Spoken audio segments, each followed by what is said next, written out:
Mary Destilro, your full title, I presume, is.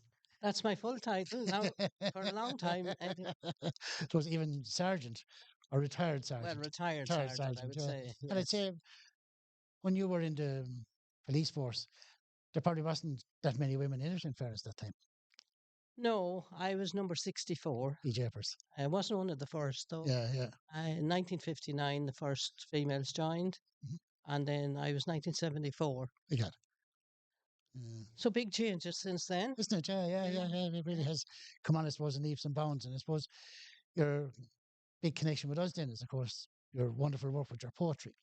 Oh, sure. Look, it's I suppose thanks to COVID, I Yeah. suppose I got a new lease of life. And it's funny how different things can come along, isn't it? And, Yeah, and yeah, yeah, yeah, it just yeah, bring you to a different level. yeah, And sometimes I often even think maybe that personal grief kind of drives you in certain directions as well. But um, yeah. would like to read? You have a poem there ready for us for today. Would you like to read it for Yeah, us? I suppose when I was talking to you a couple of weeks ago, when you talked me into doing this podcast, Eamon, Yeah. um, I always think of a word and I make my poem up around it. Brilliant. So the trigger word for me that day was motorbike. Excellent. And you know why that was? Because if Into you're the not bikes. in the Yeah, yeah, funeral yeah. service, No, it's your way of, I suppose, unloading the stresses and that of the work you do. So obviously, I never rode a motorbike, but I often pedaled a cycle. So I suppose I built my poetry, my poem, this poem, around the journey of hope. brilliant. And journey of hope, I don't want anyone to think that my life was all sadness. It was. I had a lot of highs that maybe I wouldn't want to say about here. But I think to relate it to your good work here is it's about my journey through grief, told through the different parts of a bicycle, Brilliant. basically. Brilliant, Mary. Okay? Excellent, Should I excellent. say Thank the you. poem now? Please, if you wish, yeah, yeah, it'd be brilliant. On my spectacles, please. Take your time, Mary. A journey of hope.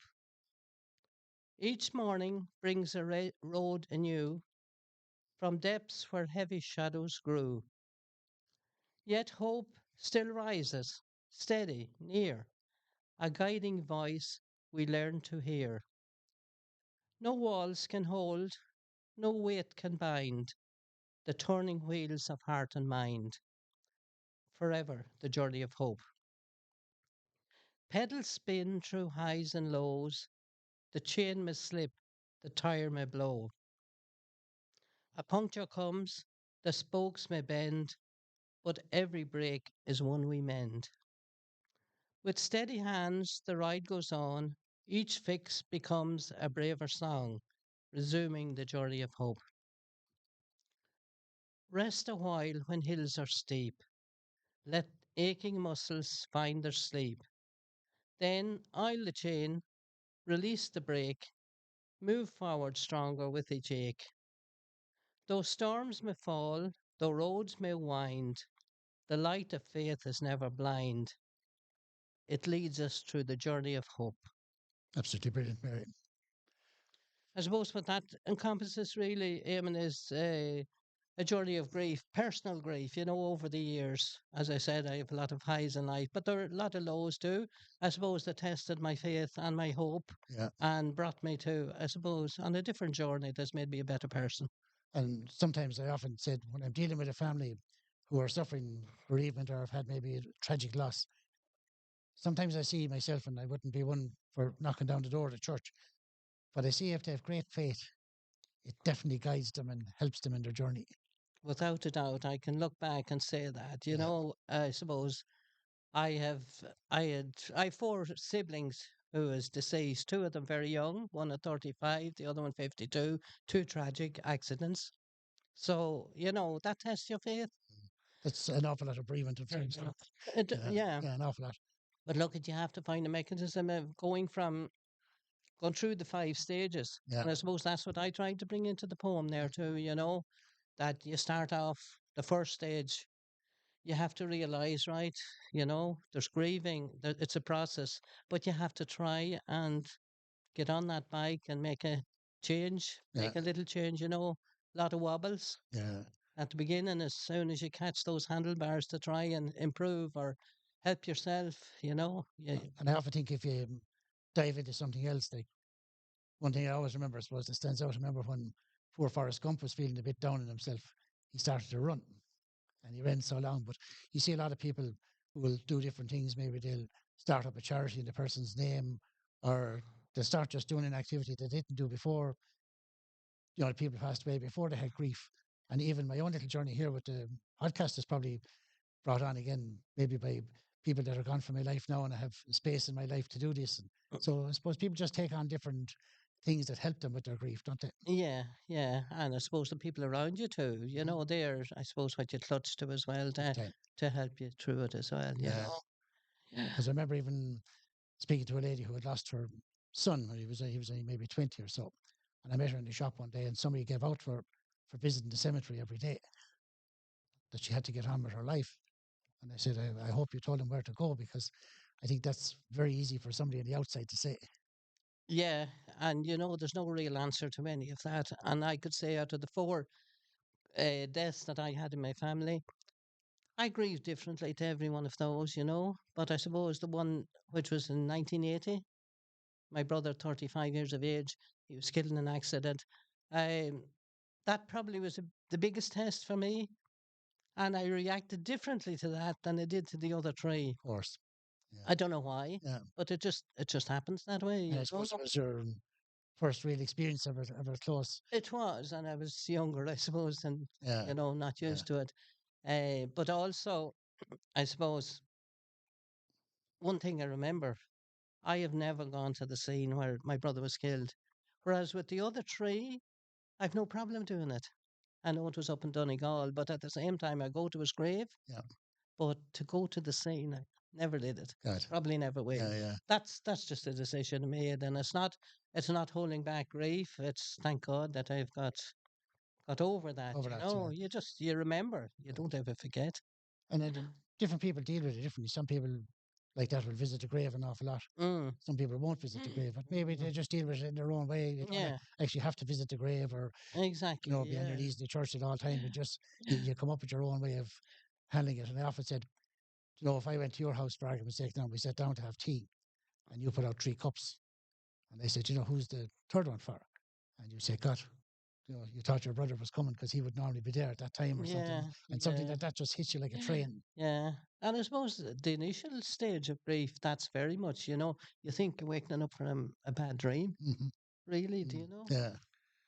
Yeah. It has to Yeah. be hard to cope with, in fair, especially if it's tragic and, in an accident. Yeah. And Yeah, yeah. Well, it's unexpected, and correct. but I think in any situation, no matter whether it's a natural death, Yeah. it's the same thing. They talk about the 5 stages of grief, and I can identify with those, but identify in different ways for all four of them, you know? I got. Yeah, and I did get angry, I have to say. The second stage, I was angry with Yeah. everybody, with God in particular. Yeah. Why would he take a father of two young children, 3 years and 5 years of age? Really.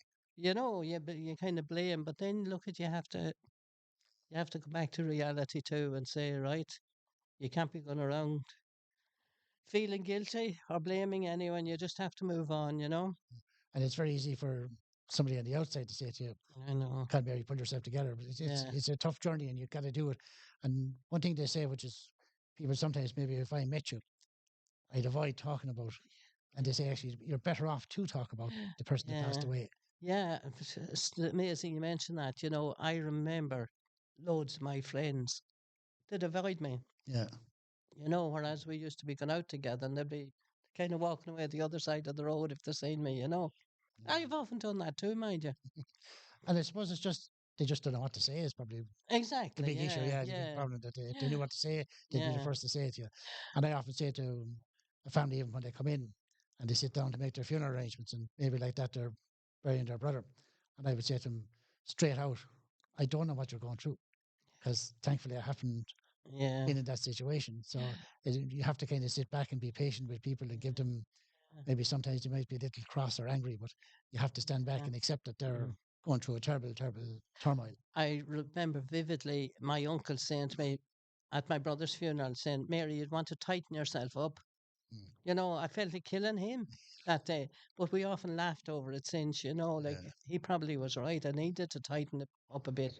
And if somebody comes in and you can find something to okay, but if you can find something to laugh about, Hmm. I often think that is. I remember we Sure. had somebody here, and she was quite young, but she went to America for 2 weeks, and when she came back, she passed away for argument's sake on a Tuesday, so she would have been in the funeral home probably on a Thursday. And of course, somebody who was very friendly with her, who would be fond of a little tipple, came into the funeral and looked at her in the coffin and held her hand and started talking to her. And eventually turned back to the family who were sitting behind and said, God, she looks fantastic. That holiday did her a power of good. I know. And if you talk to that family today and ask them who was at the funeral, that's the number one. And it That's could what be they 25 years remember. ago. That's Yeah. that Yeah. there was just he meant it from his heart, Mm, and it was just a little bit of humor that got them over yeah. to another stage. And But look at this part of a wake as well, isn't it? A isn't it? Yeah, removal, the memories, the stories, the yeah, funny things, and yeah. things you never heard of before, and you don't know whether they're true or not. But yeah, you know, you enjoy hearing little tales, little bits. Everyone has a story to tell. And I often think if somebody tells you, for argument's sake, your brother was playing hurling and he broke my leg, Yeah. you were crying 2 minutes ago, but now you turn to another member of the family and say, God, he broke his leg playing hurling, and now you're laughing and Mm, you're getting yourself to mm, the next stage, mm. aren't you? Yeah, one of the memories I have of that was I remember the priest on the altar that morning saying he was a guard actually as well in Donegal town, and the priest saying Jim would get to the people before he had to go to them, the young people, you know, Yeah, that yeah, he was kind of preventative. yeah, yeah, yeah. Yeah. Because the police in general do serious work in the community. I suppose a lot of stuff that we don't. There's a lot of stuff I didn't even know they did. Like say, they intervene with youth and do stuff like that. And Yeah, yeah, they do a lot of work like that. And probably even maybe more so now, yeah. which is marvelous, isn't it? Yeah, Oh well, yeah, look at you know that's an answer to a lot of it too. You yeah. know, Correct. building up the trust of young people. Yeah. Yeah, And a funny thing I would see sometimes if there's young people at the funeral and they like myself wouldn't have worn down the door of the church, but when somebody starts to pray, they get all upset. And I wonder, is it just familiarity when they hear those prayers? Is it familiarity or something that triggers something in them? yeah. I don't know now. Yeah. It's unusual, I often said, because the, you say that religion is they kind of bypass it a bit and they're not big into it. But Yeah, it's probably a time where things that they realize their friend is dead. yeah, yeah, You know. yeah.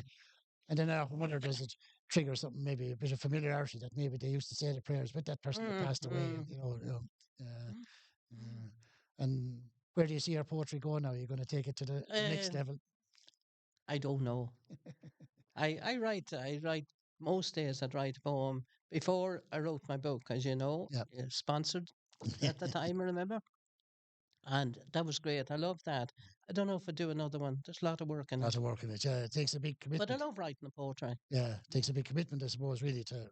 It does. Yeah, Not to write it. I yeah, thank God it comes to me very easily, the very good. poetry, Yeah, you know, fair like play. Yeah, thanks to your motorbike I was able to compose my that one motorbike this morning. motivated you. Yeah, Mm. yeah. Brilliant. And you no intention to get a motorbike yourself. No, no, no. I'll stick to the poetry, and I wouldn't even go on an ordinary bike now. Yeah, yeah. I'm sure the grandkids would be very impressed. They'd be mad for a spin if you got a Oh, motorbike. they would, yeah.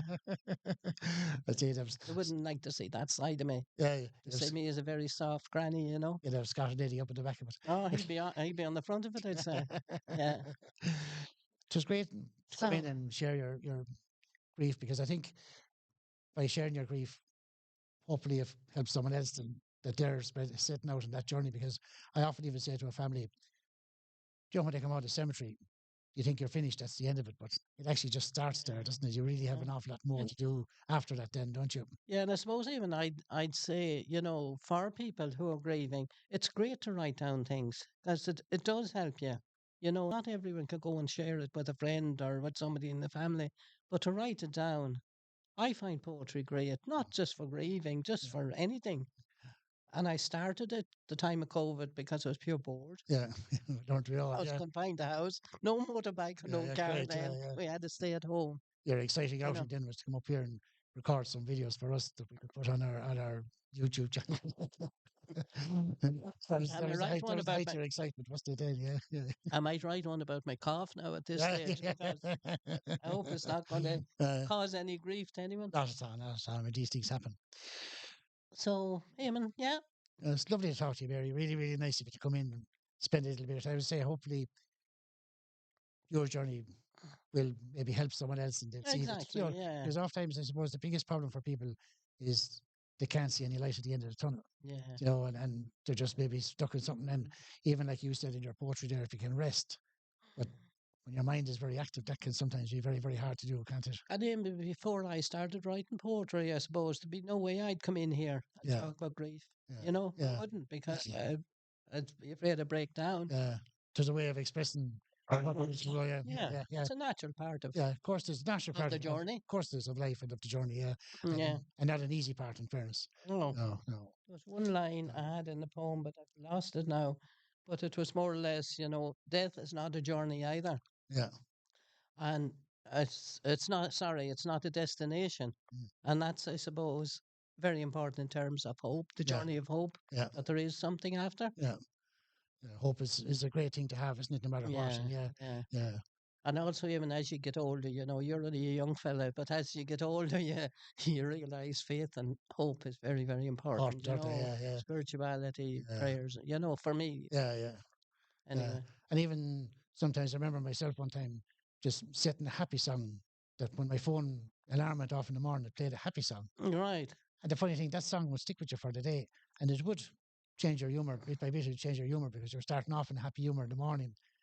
I might try starting to sing now. Yeah, yeah, yeah, yeah. Yeah. You sing a song now. You want to sing Yeah, that instead poem of now? poetry. Yeah. Yeah. Uh, it was great for you to come in and give us a bit of time and just let people see that there is hope. Thanks, Eamon. So thanks, Thanks very Mary. much. Really Thank you. appreciate it. Okay.